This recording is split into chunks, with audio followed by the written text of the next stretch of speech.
For more on Chinese Premier Li's visit to Australia and New Zealand, we're joined in our Beijing studio Victor Gao Zhikai, who is a current affairs commentator. Thank you. And Professor Gregory McCarthy, who is the personal chair of Australian politics at the University of Western Australia and is currently the BHP Billiton Chair of Australian Studies at Peking University. Welcome. Thank you. Gentlemen, I want to go directly to the most important question. TPP or not? Australia extremely interested in it. China have different views. What about the current status? I think the TPP is dead. I think there's no way. Totally. But you can't have the TPP without America. They were the drivers, they were the force behind it, and also people wanted to be in it because you were benefiting from the American market. Without the American market, there's no point to it. But you know, Professor, there are discussions still going on about what's next for TPP. Australia was also one of those parties involved. Where do you think Australia is going about this? Well, the problem with Australia has at the moment is that it has a holding operation. It doesn't know what to do with America in terms of not knowing where America is going to go, because it's got a real dilemma. You have the two crises that faces Australia at the moment. One is America is in decline and China's on the rise, and it doesn't know how to play that. So I think the TPP is going to be the problem because it's stuck between China. If China's not in the TPP, there's no interest for Australia, but America's not going to join it, so they've got to find something else. It's probably going to be the RCEP. How do the Chinese see it, Victor? Is Australia, from your perspective, Professor said, caught in the middle? First of all, I personally believe TPP is on its deathbed. Secondly, in China, there are different schools of thought. Okay. Some argue that China should actually join TPP if it is invited. Others believe that TPP is not made for China. It has actually a particular political agenda to it, in addition to whatever it stands for, free trade. And China should actually more actively spend more time with RCEP. I believe that while China is willing to talk to members of TPP, joining TPP by China may not be a good idea. Maybe promoting RCEP and eventually absorb some of the good ideas embodied in TPP is a better choice. So China is willing to listen but not necessarily be part of it. Is that what you're saying? Yeah, TPP is not made for China. It was actually designed a little bit against China or to exclude China as it is. Some people say TPP is purely a trade agreement, but I think it's a little bit more than a trade agreement. Now the United States is pulling out. It's on its deathbed. Whatever it is, I mean, this is a new administration, of course, things are changing. Both of you mentioned RCEP, but that's not easy to do either. We all understand, Professor McCarthy, it takes years for a trade deal to be done, particularly when it comes to multiple parties. And this is exactly what we're talking about. I think that's right. The issue with the RCEP is that no one wants to quite recognise that China has risen and America's declined. So that means the people who are playing in the RCEP rules game want to set their own rules. So India wants to set a rule on the RCEP about free labour movements. Both South Korea and Japan want to set their own rules. So no one's setting the rules. So what we heard before is that the TPP was set around American rules to control and contain China.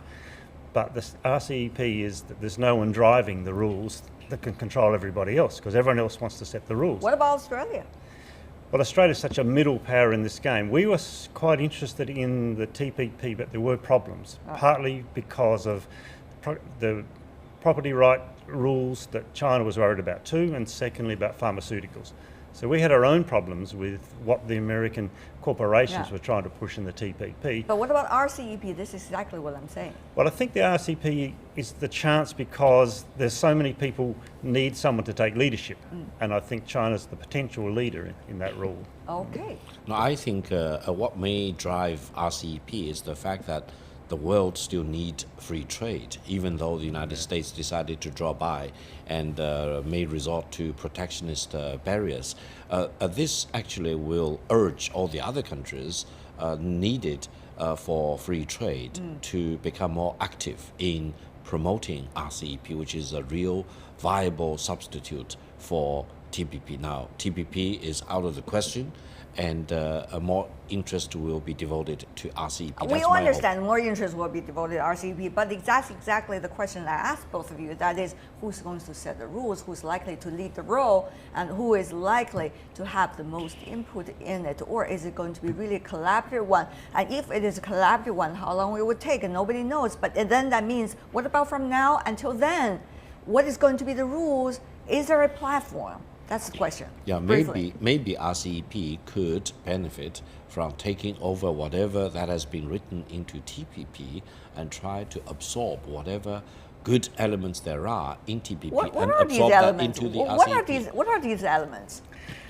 The basic problem with most of the agreements that are in the Asian region are like this noodle soup. They're all different. The noodle soup means that you've got different rules. And so what the Sounds delicious, though. Yeah, it sounds delicious, but different rules for different people who are getting different noodle soups. So the problem for the RCEP is China's got to take the lead, but no one wants China to take the lead.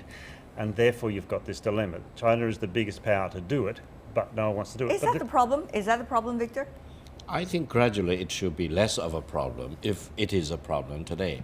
I think more countries will be willing and happy with engaging with China. Australia, for example, has China as the largest trading power. And they need to get over with the fact that they still do not give China due recognition. And hopefully with more exchange and dialogue between China and Australia, including Prime Minister Li Keqiang's visit to Australia, there will be better understanding of each other between China and Australia. And eventually, whatever problems there are now will be reduced. China and Australia do have deeper economic and trade ties, as both of you illustrated. China is Australia's biggest trading partner. Two-way trade reached $150 billion in the year 2015 to 2016, and is Australia's largest export market, worth about $86 billion, while China is Australia's biggest source of imports, worth $64 billion. That's a lot of number over there, certainly impressive, and yet the question is, Victor, is it all about trade? No, Can it be about politics? Can it be about security? Australia is one of those few countries which are really caught in between China and the United States. As you mentioned, China is the largest, the most important trading partner to Australia, whereas the United States is the most important political and strategic partner of Australia. Australia and the United States have this mutual defense treaty. So how does China feel about this interesting role Australia is in now? Now, I think China has no problem with Australia and the United States being very close geopolitically. China just wants to focus on what it is very good at, that is promoting trade, creating more jobs in Australia, and making the Australian people and the Chinese people more beneficial as a result of the increased trade. But gradually, I think Australia also needs to make a choice as between what exactly is its international positioning. Should it just blindly follow whatever the United States will lead, or it should be more independent in its political and geopolitical positioning? Yeah, Gregory, you know, in different administrations inside Australia, you see different approaches. Yeah. In fact, you could also see reflections of what they think should be Australia's role between the United States and its Asian neighbors. What about now? Now is a real problem because what's going on in America pushes the choice stronger to go to China, but there's a lot of opposition in Australia to make that choice. Once there is this choice between security, which comes from America, and trade, which comes from China, that's clear. And that we were quite clear when America set the rules for the game and were security leaders in the area. Now it's China setting the rules and America abandoning the rules of free trade. We all remember very clearly some weeks ago the infamous telephone call between the US president and your prime minister, and of course that shocked the world. Of course later the two gentlemen, you know, they tried to mend the fences and eventually came up with a lot of friendly statements from both sides. But that's an interesting hiccup, shall we say, in the bilateral relations. What does it say about the chemistry between these two gentlemen? I mean, the US one and Australian one, for a US administration specifically focusing on chemistry among leaders. What would that mean for Australian side to explain its position and let the other side address its concerns? I think Australia has got a real problem because Australia is still stuck in a value mode that was Obama's, and that they haven't come to terms with Trump's value system. Still haven't? Haven't. You can see that from Foreign Minister Bishop's talk in Singapore, which was a critique of China saying we must believe in the liberal value order.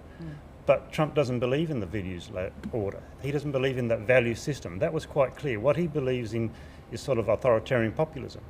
And the populism cut across when you had that whole issue with the refugees. It's the whole issue. We want to send refugees to China, to America. And Victor, we heard Gregory is certainly an intellectual talking. Definitely. But it has to be pragmatic, isn't it? I mean, when it comes to politics. Absolutely. While I think the new U.S. President Donald Trump has the right to bring his own personality to diplomacy of the United States, His choice. but the Australians deserve recognition and be treated more fairly, mainly because Australia has been a staunch ally of the United States ever since the end of the Second World War, and they need to get as much respect from the United States president as possible. But you know, it's not going to change, isn't it? I mean, Gregory, please be frank here to Victor and me here. I mean, it's not going to change because the strategic security partnership you're having with the United States, your allies, and therefore, even though maybe there are problems at times, the nature of it has not changed, has it? I don't think the nature has changed. The problem is that the leadership in America has changed. And the leadership in America is almost military right. If you've got the power, you can use it. And I think that's a problem because if they enhance the military state that President Trump is pushing, that'll change the rules completely because we've expected a rules-based order.